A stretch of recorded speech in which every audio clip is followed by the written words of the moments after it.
Sir Isaac Newton ने Archimedes साहब के बारे में क्या कहा था, और आर्किमिडीज साहब के वो प्रिंसिपल्स कौन है जो आज दुनिया में बहुत बहुत मशहूर है। रोमन्स ने आर्किमिडीज को क्यों कत्ल किया, रोमन्स ने इनकी सल्तनत पे कब्जा करना क्यों चाहा, और आर्किमिडीज साहब ने क्या ऐसे चीज़ें इजाद की थी जिसकी वजह से इसको फादर ऑफ मैथमेटिक्स कहते हैं या फादर ऑफ साइंस भी इसको कहा जाता है। और आर्किमिडीज साहब ने ऐसे कौन से वैल्यूज इजाद की मैथमेटिक्स में। और आर्किमिडीज साहब कौन से इरा में पैदा हुए, बीसी में पैदा हुए, एडी में पैदा हुए, 2024 में पैदा हुए या 2025 में पैदा हुए, या हज़रत ईसा अलैहिस्सलाम से पहले पैदा हुए, बिफोर क्रिस्ट पैदा हुए, आफ्टर क्रिस्ट पैदा हुए। इस सारा डिटेल मैं आपको इस वीडियो में बताता जाऊँगा। रहमतुल्लाहि व बरकातहू। मेरा नाम सुमैर कादिर है और आपको 34 हब में खुशामदीद कहता हूँ।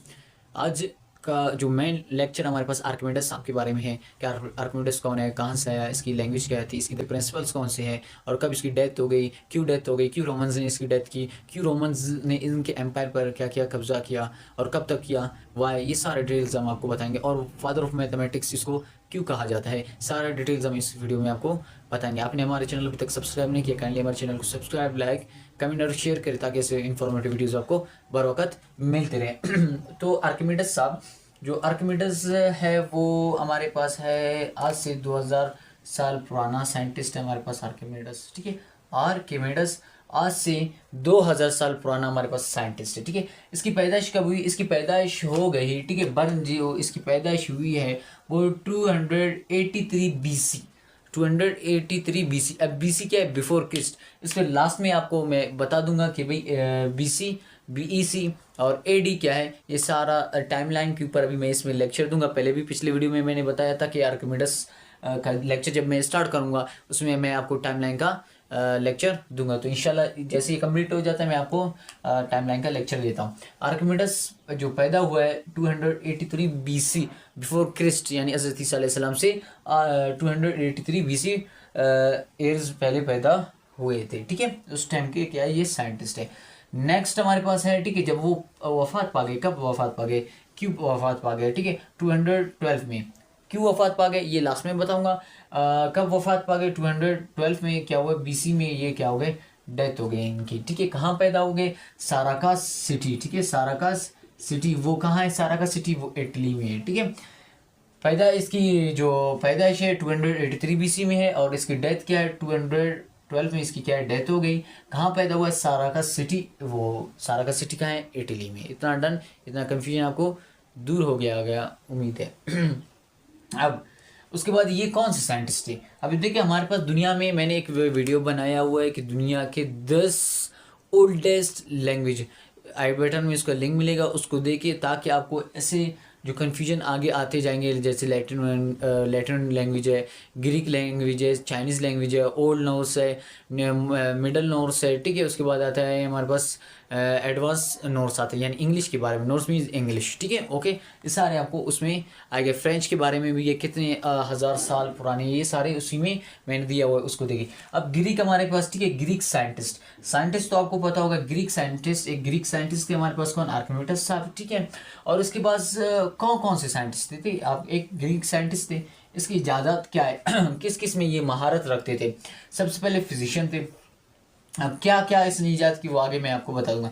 दूसरा हमारे पास इंजीनियर भी थी, इंजीनियर और फिजिक्स में इसने क्या क्या किया था, आगे जब इसके प्रिंसिपल्स में पढ़ेंगे और मैथमेटिशियन में इसके प्रिंसिपल पढ़ेंगे, उस प्रिंसिपल्स में भी आपको ज़्यादा से ज़्यादा समझ आ जाएगा, वो लास्ट में आपको बता दूंगा, ठीक है। उसके बाद ये क्या है, एक फिजिशियन भी है, इंजीनियर भी है, मैथमेटिशियन भी है। और मैथ में इसने क्या किया था, मैथ में सबसे पहले इसने क्या किया, ज्योमेट्री फिगर्स, और बहुत सारे इसने काम किया था। जो इसकी पॉपुलर है वो ज्योमेट्री फिगर्स पे इसने काम किया था, ठीक है। किसने, आर्किमिडीज साहब ने। आर्किमिडीज के बाद जब गोल्डन एज ऑफ इस्लाम आया तो मुसलमानों ने बहुत काम किया जो ज्योमेट्री फिगर्स पे, याद रखना उसमें मैं एक लेक्चर बनाऊंगा इंशाल्लाह। Golden age of Islam, dark age of Europe, इस पे मैं लाजमी वीडियो बनाऊंगा ताकि आपको समझ आए कि मुसलमानों ने क्या किया है और यूरोप वालों ने क्या किया, ताकि आपको ज़्यादा से ज़्यादा समझ आ जाए, ठीक है। मैथ में क्या किया था इसने, ज्योमेट्री फिगर्स बनाए थे। और फिजिक्स में इसने क्या काम किया था? फिजिक्स में हमारे पास ये क्या था, कैलकुलस चेंजिंग के बारे में इसने काम किया था। अब कैलकुलस चेंजिंग होता क्या है, ठीक है। कैलकुलस चेंजिंग, सबसे पहले जो कैलकुलस है वो कहाँ से आया, ठीक है। सबसे पहले जो वर्ड कैलकुलस आया है वो कैलकुली से आया है। किससे? कैलकुली। और कैलकुली क्या आया है? लैटिन वर्ड से आया है, ठीक है। कहाँ से आया है? लैटिन वर्ड, यानी लातिनी लैंग्वेज से आया है। कौन सा? कैलकुली, ठीक है। और कैलकुली का क्या मतलब है? Small change. Small change means क्या है, ठीक है। अब देखिए, एक मैं आपको बता दूंगा कि एक कार है, इसकी स्पीड क्या आता है? चेंज हो रही है। कभी 100 है किलोमीटर है, कभी 120 है, कभी 80, कभी 60, कभी 50, ज़्यादा हो रहा है, कम हो रहा है, ज़्यादा हो रहा है, कम हो रहा है। ये क्या है? स्मॉल चेंजिंग उसमें आ रही है। किसमें? कैलकुलस में, ठीक है, यानी गाड़ी में आ रहा है। अब इसके दो ब्रांच हैं, मैथमेटिक्स के ब्रांच में भी हम जाएंगे, वहाँ आपको डिटेल में बता दूंगा मैथमेटिक्स में क्या है। कैलकुलस के दो क्या है? कैलकुलस खुद मैथ का एक ब्रांच है, फिर इसके क्या है? सब ब्रांच है। ये मेन ब्रांच, इसके दो सब ब्रांच आते हैं। एक आता है इंटीग्रेशन और डिफरेंशियल, इंटीग्रेशन और डिफरेंशियल, ठीक है। दो ब्रांच इसके आते हैं। कौन कौन से इसके हैं, ठीक है, ये दो ब्रांच आप समझ गए। पहले जो ब्रांच क्या है? इंटीग्रेशन। इंटीग्रेशन का मतलब, सबसे पहले डिफरेंशियल का मतलब ये है कि भाई अगर कोई गाड़ी की स्पीड है, गाड़ी की एग्जांपल देता हूँ, आप ज़्यादा समझेंगे। अगर कोई मतलब डिफरेंशियल का मतलब ये है कि कोई क्या है? चेंजिंग हो रही है, वो फास्टली चेंजिंग हो रही है, ठीक है, इसका ये मतलब है, ठीक है। कैसे, मैं आपको बताऊंगा अभी। और दूसरा इंटीग्रेशन का मतलब ये है कि कोई अगर चेंजिंग हो रही है, वो स्लोली क्या हो रही है? चेंज हो रही है, और वो अपने फॉर्म में आ रही है।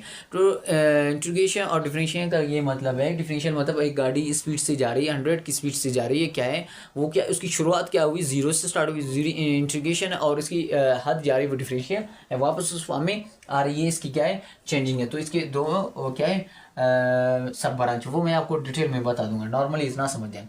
अब ये तो इसने क्या किया था? फिजिक्स में काम किया था। अब इंजीनियरिंग में इसने क्या किया? इंजीनियरिंग में इसने काम किया था जो पाई।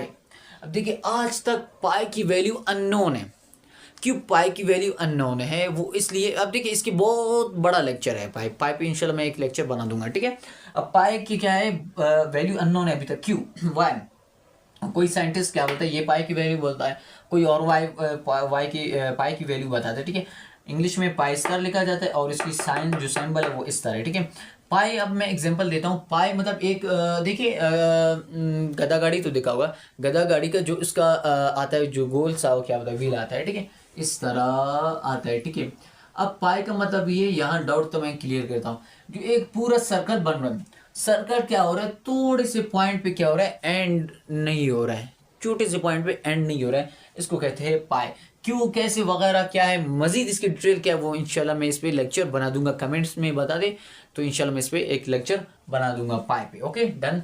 अब इसके बाद सर आइजैक न्यूटन। न्यूटन इतने पॉपुलर साइंटिस्ट, इतने पॉपुलर, आपने तो वो सुना होगा कि वो एक दरख्त के नीचे बैठे हुए थे, एक एप्पल आके उसके सर के नीचे गिर गया, फिर इसी सोचों में गुम हो गया। ये एप्पल क्या आसमान में इसको जाना चाहिए था, ऊपर जाना चाहिए, नीचे क्यों गिरा?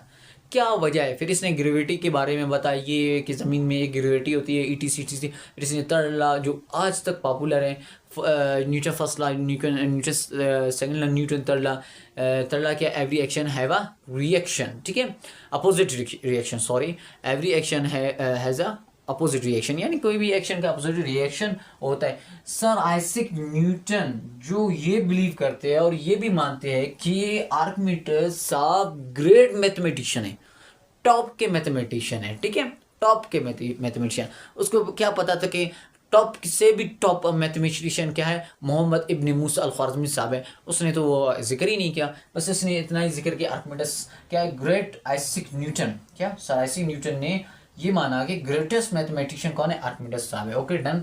उसके बाद आता है हमारे पास क्या, इसकी तारीफ में किसने कहा था? आर्किमिडीज की तारीफ में सर आइजैक न्यूटन ने कहा था। उसके बाद आता है डेंसिटी। अब डेंसिटी क्या है? अब डेंसिटी में इसके देखिए प्रिंसिपल्स आपको पता नहीं है, इसके कुछ प्रिंसिपल्स हैं, प्रिंसिपल समझोगे कि तब जाके आप डेंसिटी के बारे में बताओगे। आज सर आइजैक न्यूटन डेंसिटी के बारे में बता दिए। कैसे डेंसिटी के बारे में? अब देखिए, एक मैं समंदर का मिसाल देता हूँ। एक समंदर है, उसमें अगर मैं एक पत्थर फेंकता हूँ या एक सिक्का फेंकता हूँ, वो डूब जाएगा। और इतनी बड़ी किश्ती है, वो डूबती नहीं है, तैरती है। और एक गुब्बारा है, वो इतना उसका वजन डाउन है, वो डूबता नहीं है। और एक इतनी बड़ी किश्ती है वो भी डूबती नहीं है। और एक छोटा सा पत्थर वो क्या होता है, डूब जाता है। वाई, क्यों, वजह, रीज़न क्या है? ये डेंसिटी होता है। अगर आपको पता है तो कमेंट्स में आप बता दें, नहीं तो मैं अभी आपको बता दूंगा। इसके प्रिंसिपल्स में आपको मैं बता दूंगा आगे, ठीक है। ओके, उसके बाद है फर्स्ट सेंचुरी में। फर्स्ट सेंचुरी में क्या किया रोमन्स ने, किसने? फर्स्ट सेंचुरी में रोमन्स ने क्या, फर्स्ट सेंचुरी में रोमन्स। अब फर्स्ट सेंचुरी क्या है, सेकंड सेंचुरी क्या है, इस पर वीडियो मैंने बनाया हुआ टाइमलाइन के ऊपर, फिर भी मजीद मैं इसको यहाँ डिलीवर कर दूंगा।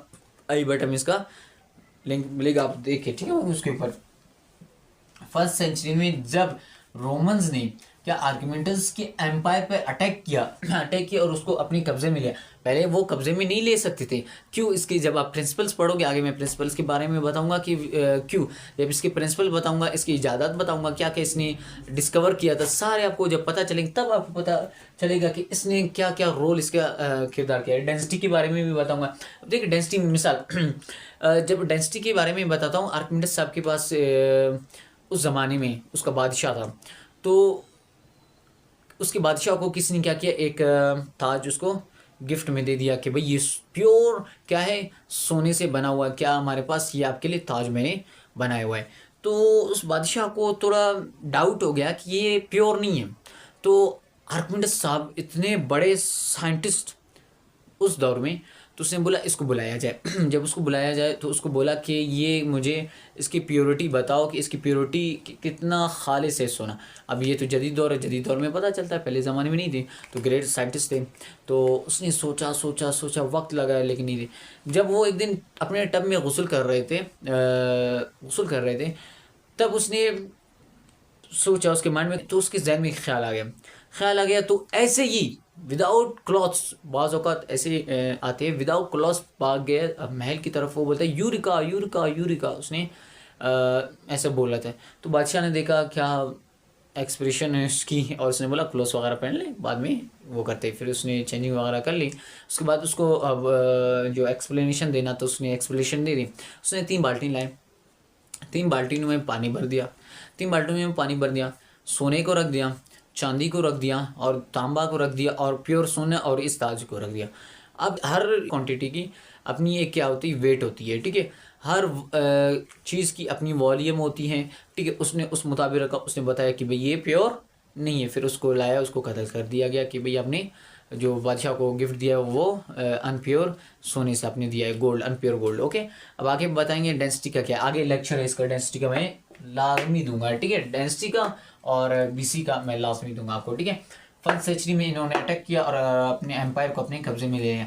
और बेचारे को आर्किमिडीज साहब, देखिए साइंटिस्ट जो हजरात होते हैं वो अपने ख्यालों में अपने गुम होते हैं, वो दुनिया से अक्सर कट होते हैं। वो अपने ख्यालों में, अपनी इजादात में, अपनी डिस्कवरीज में लगे होते हैं कि हमें क्या डिस्कवरीज करनी है, क्या नहीं करनी है। वो ख्यालात में गुम होते हैं, ठीक है, अपनी थिंकिंग में। तो वो अपनी थिंकिंग में गुम हो गए, रोमन्स ने अटैक किया, कब्जा भी कर लिया, वो अपने वो स्टडी में लगा हुआ है। तो एक सोल्जर आ गया, रोमन सोल्जर आ गया, उसको कह रहा था कि भाई जाओ जाओ जाओ, यानी उसको वर्ड यूज़ कर रहा था रोमन लैंग्वेज में, जाए जाए। लेकिन ये क्या अपने सोचों में गुम हो गया था, इसके ख्यालों में नहीं था। तो आके बोला, ये सोल्जर गुस्से में आ गया कि ये मेरी बात मान ही नहीं रहे। तो उसको क्या किया, वहाँ उसकी कत्ल करके एक खंजर के ज़रिए से वो, और उसकी डेथ वहीं हो गई, ठीक है। ये मुख्तसर इसकी क्या है, हिस्ट्री थी। अब मैं आपको टाइमलाइन के बारे में बताऊंगा कि टाइमलाइन बीसी बीईसी क्या होता है, ठीक है। अब मैं एक ड्रा करता हूँ, सबसे पहले एक लाइन के ज़रिए से मैं आपको समझाता हूँ। ये एक मैंने लाइन ड्रा की थी, ठीक है, ये टेढ़ी सी बन गई, खैर एक लाइन में ड्रा कर रहा हूँ, ठीक है। ये लाइन ड्रा हो गई, ओके।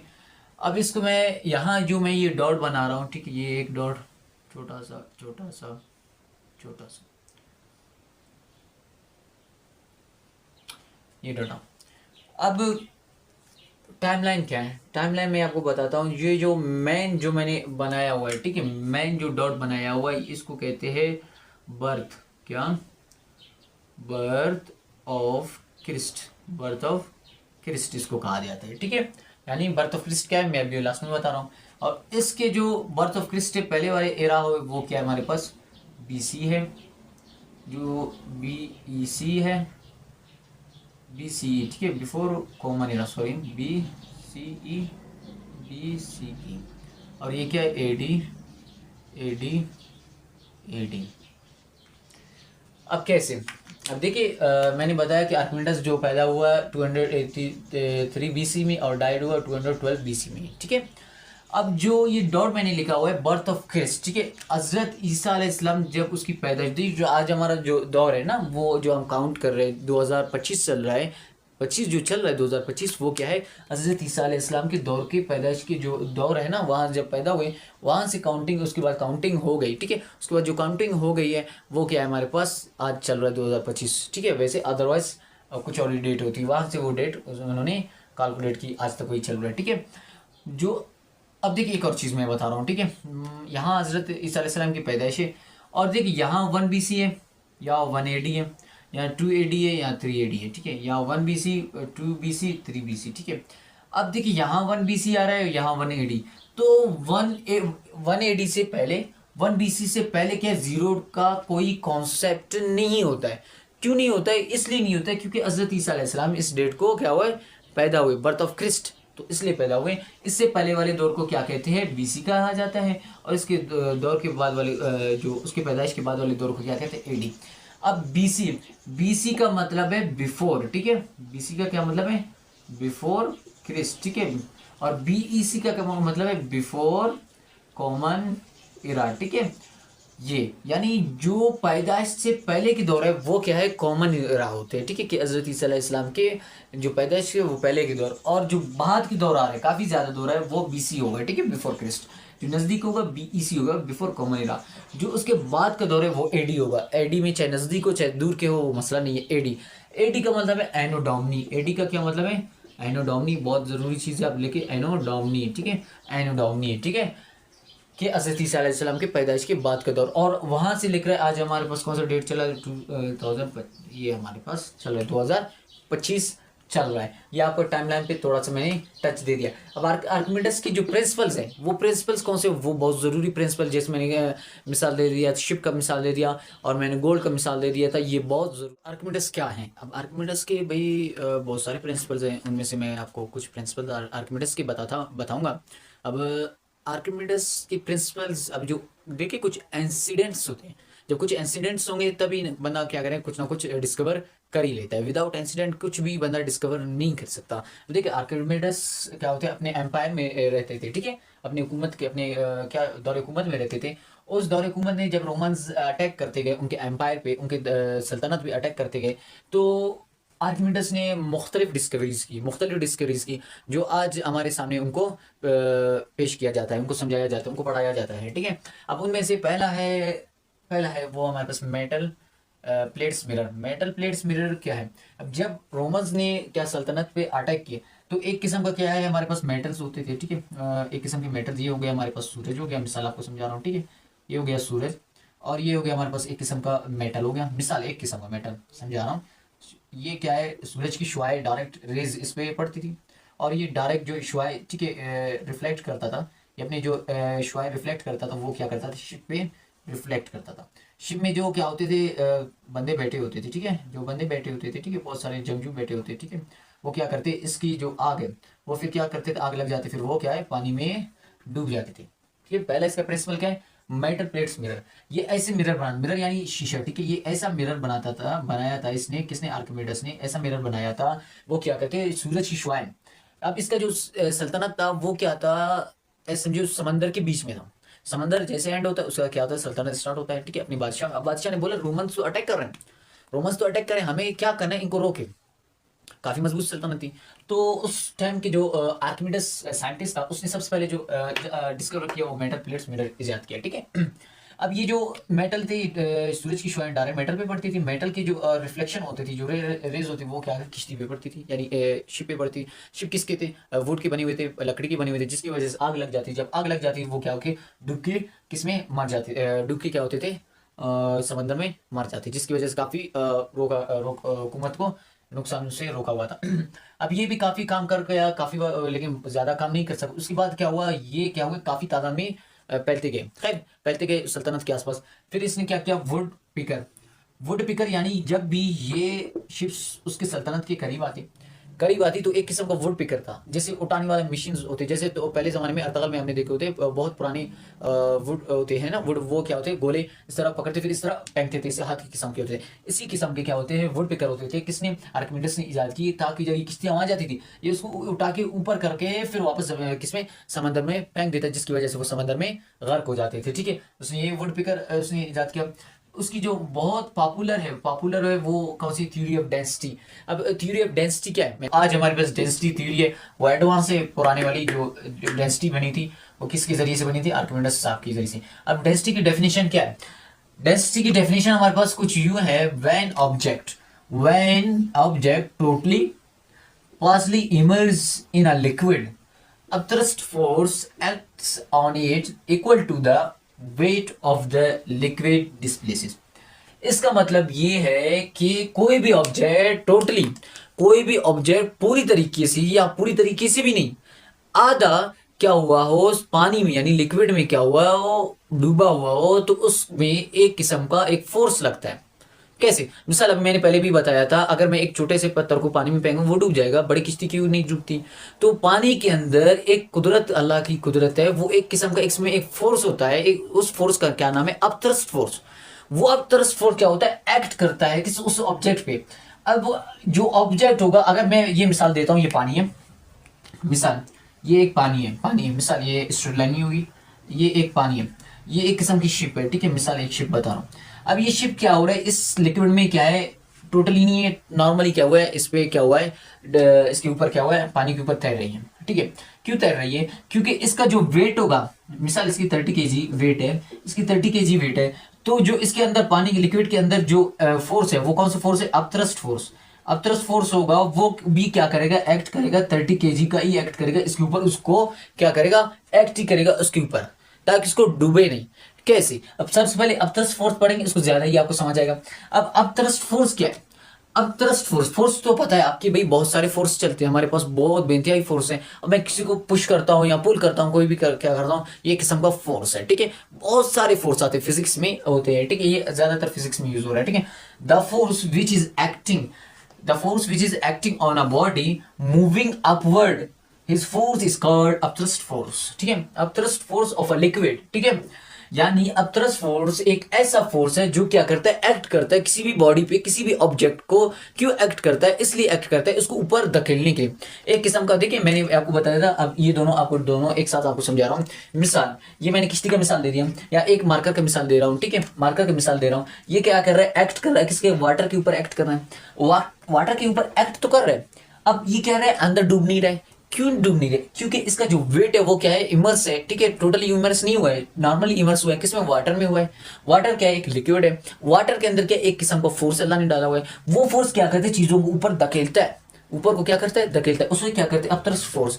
अपथ्रस्ट फोर्स देखिए, अब मैं ये नहीं कहूंगा एक ऑब्जेक्ट होगी, अब इसकी क्या है केजी, मिसाल दे रहा हूँ 0.5 kg है। ठीक है, अब एक शिप की केजी क्या है, मिसाल 100,000 क्या है उसकी केजी है। अब ये क्या होगा, अपथ्रस्ट फोर्स उसके ऑब्जेक्ट के मुताबिक जो उसके वेट होगा उतना ही उस पर एक्ट करेगा और उसको उतना ही ऊपर धकेलेगा। ठीक है, अब ये इसकी कितनी केजी है, वो इसको उतना ही, उसको क्या होगा, अपथ्रस्ट फोर्स पे उतना ही लगे, उतना ही उसको ऊपर ही धकेलेगा। ये होगा अपथ्रस्ट फोर्स होता है, थ्योरी ऑफ डेंसिटी और अपथ्रस्ट फोर्स। आई थिंक आप समझ गए होंगे। ठीक है, यानी एक ऐसा फोर्स क्या होता है, एक ऐसा समझो पानी में एक फोर्स होता है, कोई भी ऑब्जेक्ट अगर उसमें इमर्स होता है, वो क्या होता है, क्या उसको अपथ्रस्ट यानी अप करता है, उसको अपवर्ड फॉरवर्ड करता है, उसको ऊपर ही धकेल देता है। क्यों धकेल देता है, क्योंकि एक किस्म का उसमें क्या होता है, फोर्स होता है, जितना ही ऑब्जेक्ट एक्ट करेगा वो उतना ही उसको ऊपर धकेलेगा, उसी की वेट के ही मुताबिक उसको क्या करेगा, धकेलेगा। इसको कहते हैं अपथ्रस्ट फोर्स, यानी किश्तियाँ इसलिए डूबती नहीं है। अब देखिए, अब आप ये सोचते होंगे भी यार सर ने तो हमें बहुत रॉन्ग ही समझाया, रॉन्ग नहीं समझाया, मैंने सही समझा रहा हूँ।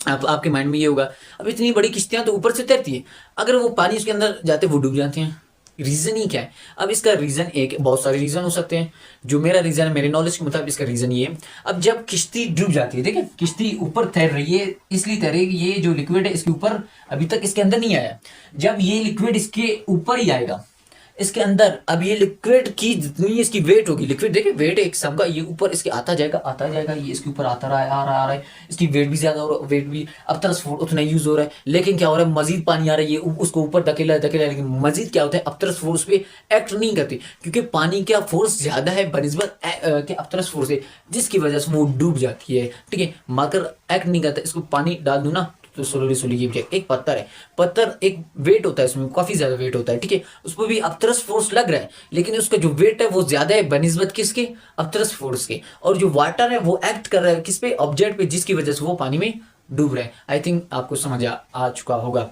ये हो गए आर्किमिडीज के डिटेल्स के बारे में। इंशाल्लाह मजीद वीडियोस हम बनाते जाएंगे, golden of age of Islam के बारे में बनाएंगे, और बहुत सारे इस तरह लेक्चर्स माइंड में है, इंशाल्लाह वो आपको बताते जाऊंगा। और कमेंट में भी आप अपने राय का इज़हार कर दें इस वीडियो लेक्चर के बारे में, और आप ये बता दें कौन मजीद जो आने वाला वीडियो होगा किस बारे में होगा, वो भी आप बता दें। अगर आपने अभी तक हमारे चैनल को सब्सक्राइब नहीं किया, काइंडली हमारे चैनल को सब्सक्राइब करें, ताकि ऐसे इन्फॉर्मेटिव आपको बर वक्त मिलते रहे। हम काफ़ी मेहनत करते हैं, काफ़ी वक्त लगता है वीडियोज़ बनाने में और ये लेक्चर डिलीवर करने में, और हम खुद क्या करते हैं, स्टडी करते तब जाके आपको हम पढ़ाते हैं। तो काइंडली हमारे चैनल को सब्सक्राइब करें, लाइक करें, शेयर करें, कमेंट्स करें, और ऐसे इन्फॉर्मेटिव वीडियोस के लिए इंशाल्लाह मिलते हैं नेक्स्ट वीडियो में। तब तक के लिए अल्लाह हाफिज़।